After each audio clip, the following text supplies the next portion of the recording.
కీర్తితో నేను అదే ఒరిజినల్, ఇదే డూప్లికేట్. పంప మునిగింది.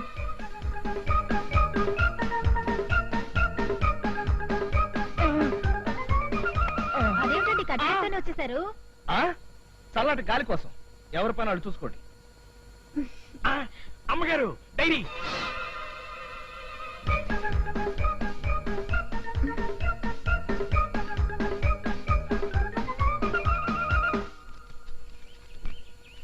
జనవరి 1 నూతన సంవత్సరం నాడు నేను కీర్తి దేవుడి గుడికి అభిషేకం చేయించాం.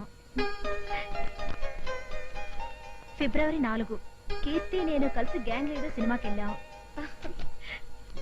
ఫిబ్రవరి 6 నేను కీర్తి కలిసి హోటల్ అప్సరాలో భోంచేసి ఇంటికి. అమ్మగారు గ్యాస్. గ్యాసా? ఒక్కసారి ఫ్లాష్ బ్యాక్ లోకి వెళ్ళండి. ఫిబ్రవరి 3వ తేదీ నుంచి 10వ తేదీ దాకా అయ్యగారికి జ్వరం వచ్చి ఇంట్లోనే ఉన్నారే తప్ప బయటకు వెళ్ళలేదు కదా. మరి అలాంటప్పుడు ఈ సినిమాకి వెళ్ళాలన్నీ గ్యాసే కదండి. మరైతే ఎందుకలా రాశారంటావు? మీరు డైరీ కోసం దండాలు పడుతున్న సంగతి అయ్యగారు తెలుసుకుని ఉంటారు. ఆ డైరీ లాంటి మరో డైరీ తీసుకొచ్చి మీ గురించి ఉన్నది లేనిది రాసి పారేశారు. ఈ మధ్య అయ్యగారు ఎందుకు అబద్ధాలు చెప్పి నన్ను దగా చేస్తున్నారు? మీరు అలా కంట తడిపెట్టకండి అమ్మగారు. మీరిద్దరూ సీతారాములు అయితే ఆంజనేయులు లాంటి సన్నాసిగాడు మీ పంచనే బతుకుతున్నాడని సంగతి మర్చిపోకండి అమ్మగారు. ఉంటే మాత్రం నువ్వేం చేయగలవు? అనకండి అమ్మగారు. అయ్యగారిది సాయంకాలం సింగారం కాదు, తెల్లారి గట్ల తతంగం కదా. రేపటి నుంచి జాగింగ్ కి నన్ను కూడా పంపించండి. అయ్యగారి సంగతి ఏమిటో తేల్చి పారేస్తాను. కీర్తి, నేను జాగింగ్కి వెళ్ళొస్తాను. అమ్మగారు నేను కూడా వస్తానండి. సరే. నువ్వెక్కడికి రా. కొట్టానంటే గోప గులాబ్ జామ్ అయిపోతున్నా. ఆ చూపేంట్రా నువ్వెక్కడికి? మార్నింగ్ వాకింగ్ అండి. పెళ్లికి వెళ్తూ పిల్లిని చక్కర పెట్టుకెళ్ళినట్టుగా వాకింగ్ వెళ్తూ మళ్ళీ నువ్వు ఒకడా నాయనకాల? ఇప్పుడు మీరు వెళుతున్నది పెళ్లికేం కాదుగా. అంటే నువ్వే నా వెనకాల విని డిటెక్షన్ ఏర్పాటు చేసావా? డిటెక్షన్ అనే ఎందుకు అనుకోవాలి? ఇప్పుడు రోజులు ఎలా ఉన్నాయో చూస్తూనే ఉన్నావుగా. బయటికి వెళ్ళిన మనుషులు తిరిగి ఎలా వస్తారో ఎవరు చెప్పలేకపోతున్నాం. అందుకని వీళ్ళు నా బాడీ గార్డ్ ఏర్పాటు చేసావా? సరే పద. పదరా. మనం ఊరు వదిలి చాలా దూరం వచ్చేసినట్టున్నాం. అవునండి, మన ఊరు ఇక్కడికి 30 కిలోమీటర్ల దూరం. చెప్పులేపరా. చెప్పులు ఎందుకండి? పరిగెత్తేటప్పుడు చెప్పులుంటే పడతావరా? ఇక అలాగేనండి. జేబులో డబ్బులు ఏమైనా ఉన్నాయా? 5 రూపాయలు ఉన్నాయండి. అబ్బా ఇటు. ఎందుకండి? నోటు పరిగెట్టేటప్పుడు కింద పడిపోతారా? ఇటు.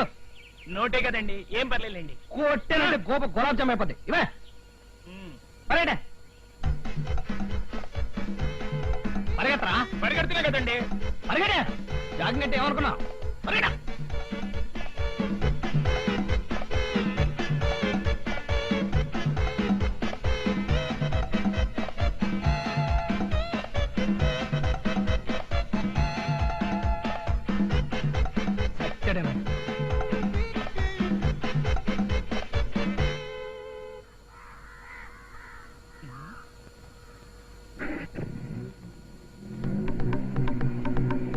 అయ్యారండి, అయ్యారండి, అయ్యారండి.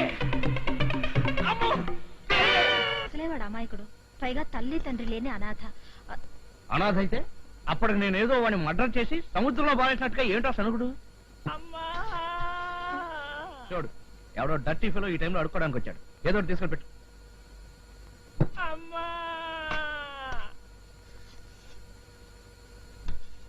అయ్యా వస్తుందిరా. అమ్మా అమ్మా తీసుకో. నేను అడుక్కునేవాడిని కాదమ్మా, సన్నాసిని. సన్యాసి నువ్వా? ఎరా రాస్కెల్, జాగింగ్ కని వచ్చి ఎక్కడ పారిపోయావరా? నేను పారిపోయినా. నువ్వు కాకపోతే నేనా? వెతలేక చచ్చాను. అది కాదండి మీరు. కొట్టానంటే గోప గులాబ్ జామ్ అయిపోద్ది. నోరు తెరిస్తే అన్ని అబద్ధాలే. ఇంకెప్పుడు జాగింగ్ వచ్చి నన్ను టెన్షన్ లో పెట్టక.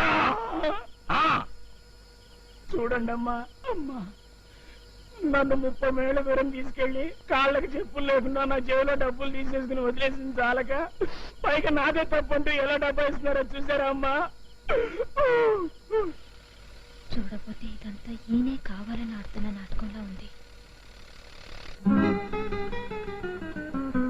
అయితే మీరు ఊరికి వెళ్ళక తప్పదా? తప్పదు కాబట్టి వెళ్తున్నాను స్వాతి. ఎన్ని రోజులు? 168 రోజులే కాదు, గంటలు. అంటే ఖచ్చితంగా వారం రోజులు. ఉద్యోగరీత్యా నేను ఎన్నోసార్లు క్యాంప్కి వెళ్ళాను, కానీ ఈసారి ఎందుకో చాలా బాధగా ఉంది. అయితే ఏదో కారణం చెప్పి వెళ్ళడం మానేయండి. అది కుదిరితే ఇంకే, కానీ అంతకన్నా సూపర్ డూపర్ ఐడియా వచ్చింది. ఒక వారం రోజులు సెలవు పెట్టి నువ్వు కూడా నాతో పాటు వచ్చి. స్కూల్లో పిల్లలకి స్పోర్ట్స్ జరుగుతున్నాయండి. ఇప్పుడు నాకు సెలవు ఇవ్వరు. It's my bad luck.